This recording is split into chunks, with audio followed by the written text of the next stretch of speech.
Hi, Darren. Darren, I'll just wait a couple of people to come in and then I will start.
Meme, go away. This is not a live for you.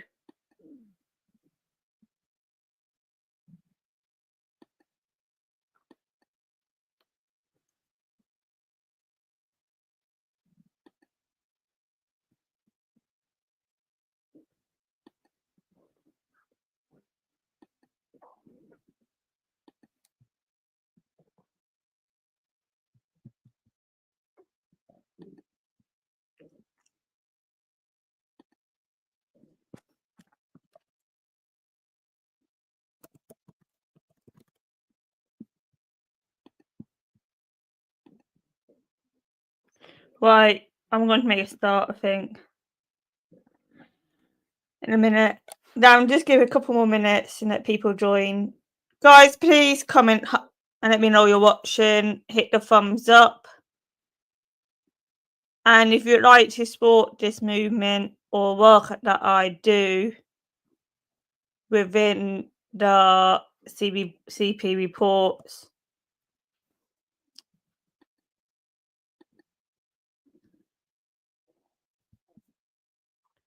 network,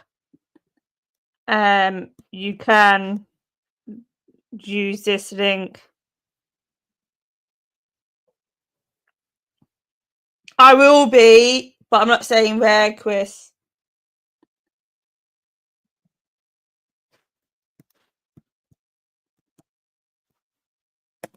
You can use the Buy Me a Coffee link, guys, if you wish to support the work that we do here at CP Reports.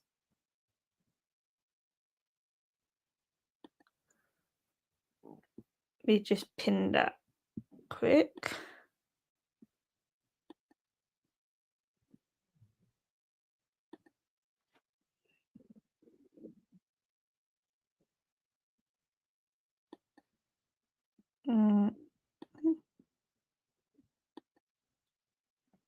Hi, Omegon. Hi, Chris.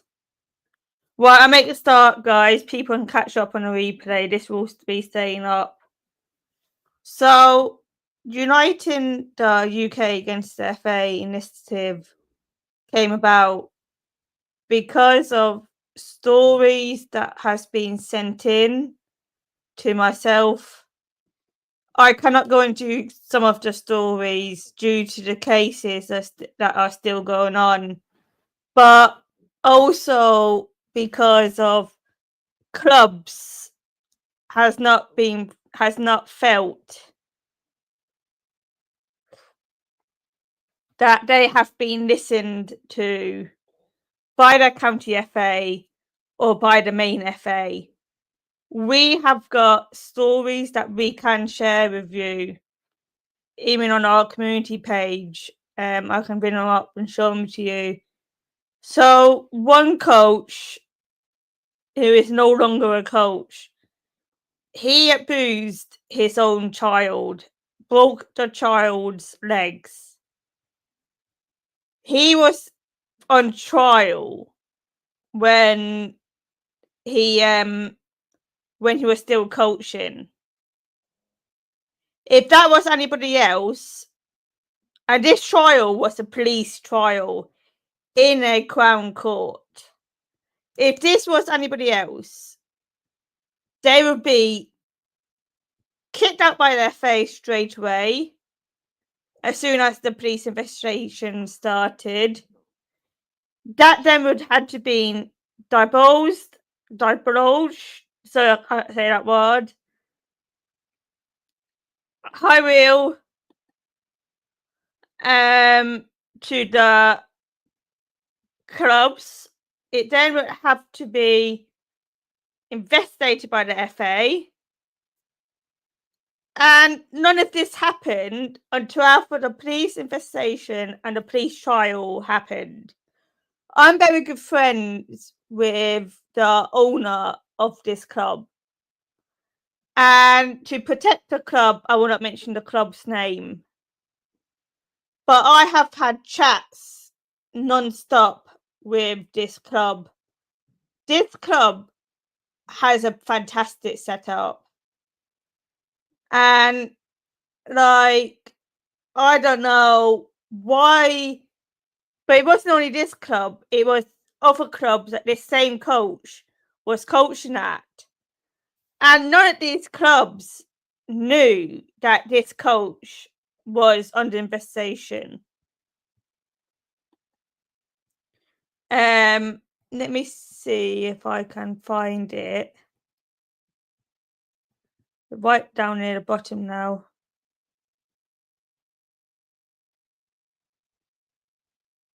One second, guys. Let me just try and find it, and then I'll bring it up.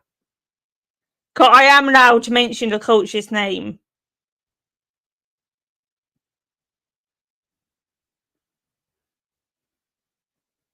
It can't take too long. Right.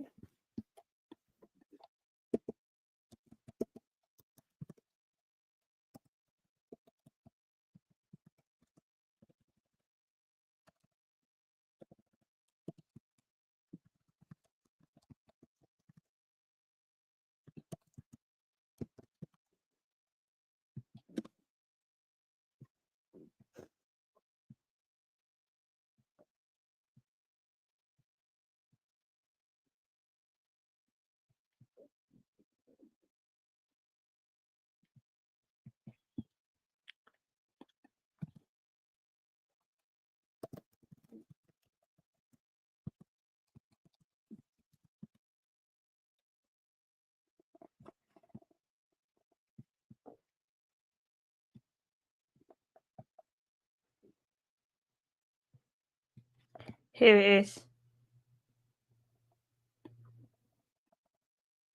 So this coach was called. I won't bring this up on screen for the protection of the club, guys, unfortunately. I'll just exit it. 1 second.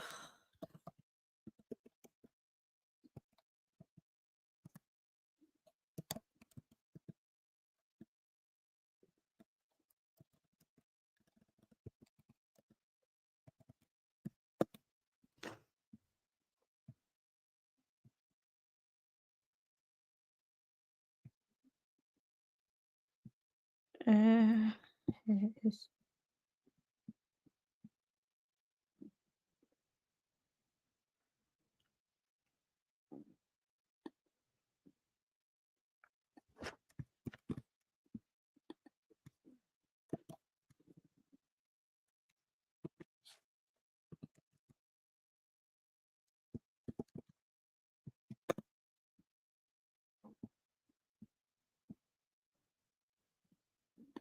Here it is. So this It's such a sad story. I can bring this up, but not mention the clubs. One sec, I've just shared this with you guys. Sorry.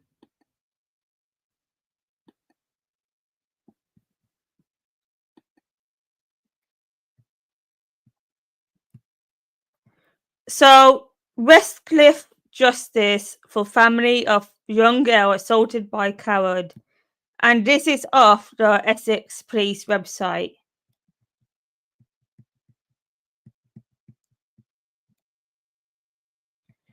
A man has been branded violent coward after he was sentenced for assaulting a young girl, leaving her with life-changing injuries. Kieran Hughes Mason was charged with grievous body harm with intent and child cruelty after the girl was found with serious injuries in Westcliff-on-Sea in January 2020. The 32-year-old denied the charges against him, but was found unanimously guilty on August 20 following a trial at Basildon Crown Court. So he was found guilty back in September, and these kind of things is that the FA took no notice to when this investigation was going on. And this, for example, if this was anybody else, this would have been under the coaches would have been under investigation straight away for safeguarding. Clubs would have been told. The club that the coach this Kieran Hughes Mason was coaching at the night before his sentencing. He basically was coaching and playing football. There has been no word since that he has been banned for life. I was banned for life, well, any evidence by the Football Association. There's other people that is, yeah, and stuff like this is going unnoticed by the FA. The FA claims, and I sent Darren these by email. Darren, if you've still got them, can you re-email them to me tonight and I'll get them out tomorrow on YouTube? And the two head of safeguarding things in their safeguarding trustee review plan. I was banned for life. The FA went on hearsay evidence on my ban. The FA had no evidence to ban me for life. I went on and beat the FA in Employment Tribunal and Disability Act Tribunal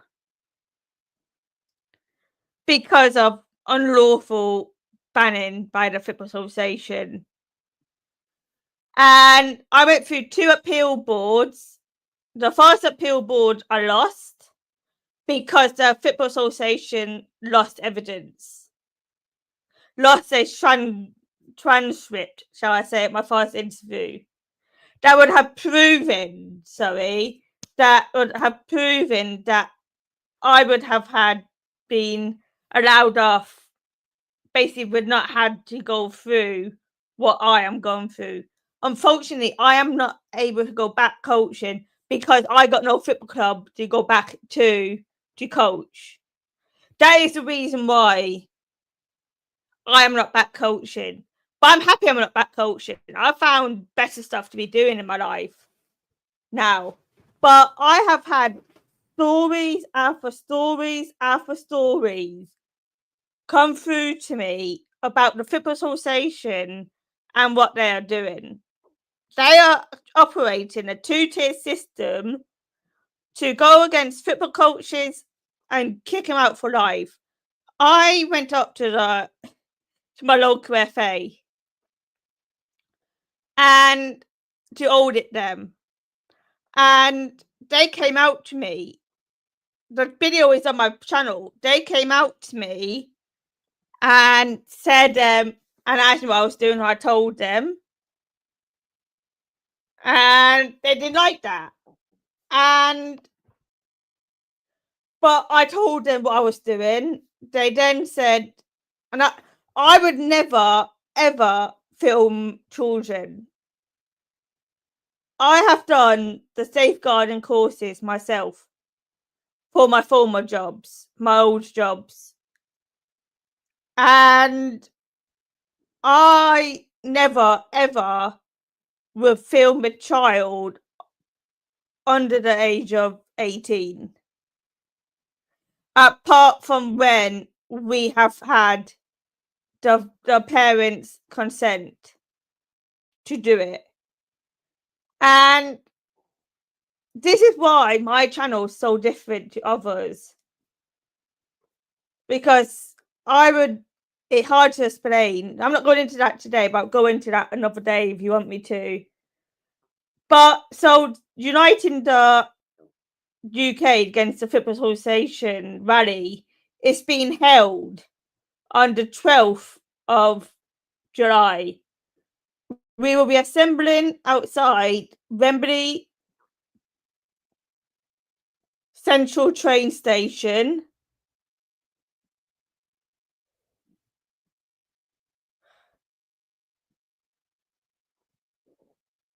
Yeah, and protesters claim that I'm filming their kids when I'm clearly not. But that's another subject for another day. So children are more than welcome to attend, but they will be under your own watch. We are working with the Met Police Public Order planning team to make sure this is planned properly. And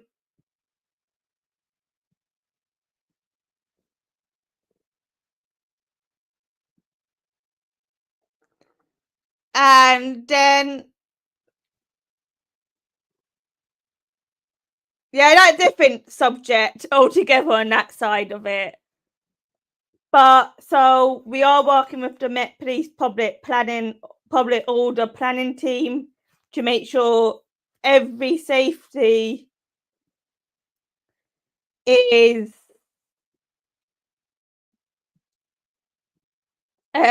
every aspect of safety is in place. When we reach Wembley Hill Road, yeah, and that as well. And I know if I don't talk about it in 1 minute. When we reach Wembley Hill Road, there will be speeches, and there will be also, hopefully, if I get a chance to record it, which I'm hoping to this week, start the recording of this documentary. There will be also the documentary hopefully will be shown where we will expose the Football Association safeguarding two-tier system. And I just also added this, I won the second appeal.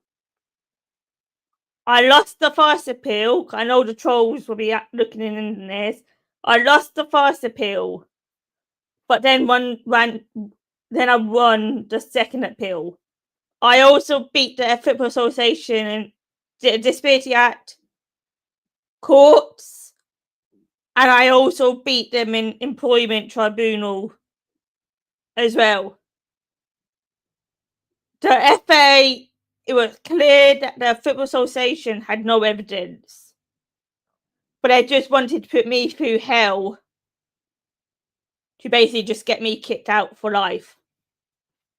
I'm gonna quickly touch on the LGBTQ armbands situation, and then I'm gonna touch on one more thing, and I'm gonna end this video here. This is today's video, guys. So basically, these armbands, the Football Association and had no right to do what they did all that. And I am not really up on that side of it at the minute, but I will be looking into it, and I will do another live about it as well. One other thing I'd like to touch on, and I reported on this on my Twitter more than here, is the young girl that got kicked out of football. I have been in touch with this young girl. She is going to be talking on the 12th of July. She was kicked out for 6 matches? I can remember. Yeah, well, 6 matches, I think it was. For asking somebody if they were a man, I think it was. I can't remember full facts on this now.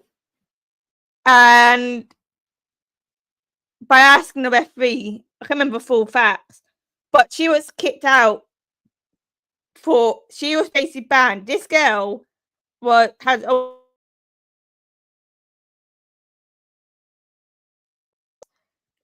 she has been diagnosed with autism. She has, please tell me if you can hear me, guys, when I'm talking. My internet not great. She has been kicked out of football. Not kicked out, sorry. She was banned for 6 matches. She is now back playing again. But that like, she was in tears in her interviews. And she had no right, her county FA had no right to kick her out of football for them 6 matches. If anybody has any questions, please put them in the chat. I will be more than happy to quickly answer a couple of questions. If I cannot answer them, I will find out answers out, and I will do a post on my community page, my social medias about the questions that I cannot answer.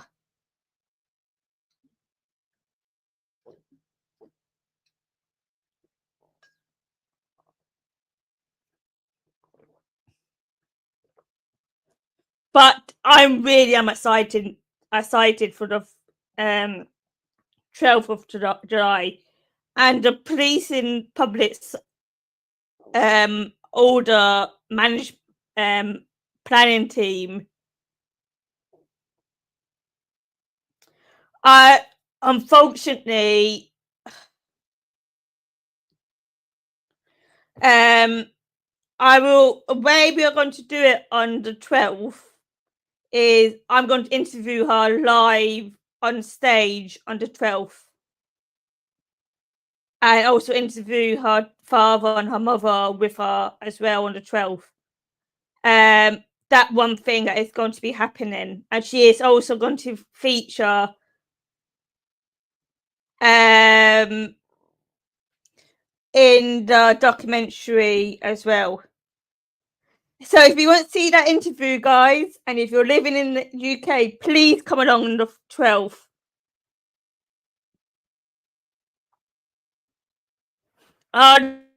Literally, like, I'm talking to her and her parents. Her story is heartbreaking. Hearing how they, like, these FA interviews, you feel like you are in a police interview, shall I say? And I have always said this throughout the investigations. And it's not a very nice feeling, shall I say? Especially when you know everything.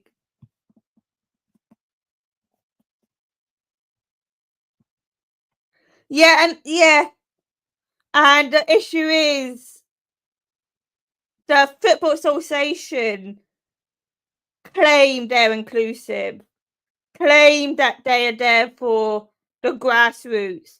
I know coaches who I'm very good friends with who have supported me through my FA case, who county FA are shit, shall I say. And I will hopefully have them talking on the 12th of July as well. There's going to be this day on the 12th of July, it's going to be like a rally, but also going to make so much awareness as well, guys, for the FA's two-tier safeguarding system as well. Their new strategy plan is a complete and utter bullshit, shall I say. Bullshit. And it's not right either. And if any auditors or any journalists, independent journalists would like to interview me about any of this, please drop me an email as well, and I'll be more than happy to talk to you. Any more question, guys, or will I end this and then do a proper panel live at 8 o'clock? What, 8, half 8? If I'm feeling up for announcing this live, though. Oh, it's dreadful. Just talking to her father. She wasn't allowed. She was not allowed to have any legal rep in the interview either. They did that to me in both my FA interviews as well, and it was heartbreaking for me. Another thing I'd like to point out, when you're going through the safeguarding procedure with the FA, they send all your documents to a safeguarding review panel, SRP. The SRP, safeguarding review panel, you're not allowed to attend it. So the people that sit on that panel sit around the table looking at paperwork about you, even though they never met you. That is one thing that needs to change within the safeguarding procedures. I am working with so many organisations at a minute to launch a better protocol so none of this will happen again. So hopefully it will be the last of it, guys. Right, guys, I'm going to wrap it up here, and I'll set another live up about 8:15. That will be a panel live. Alright, I'll see you then, guys. Thank you for everybody who has commented on this one.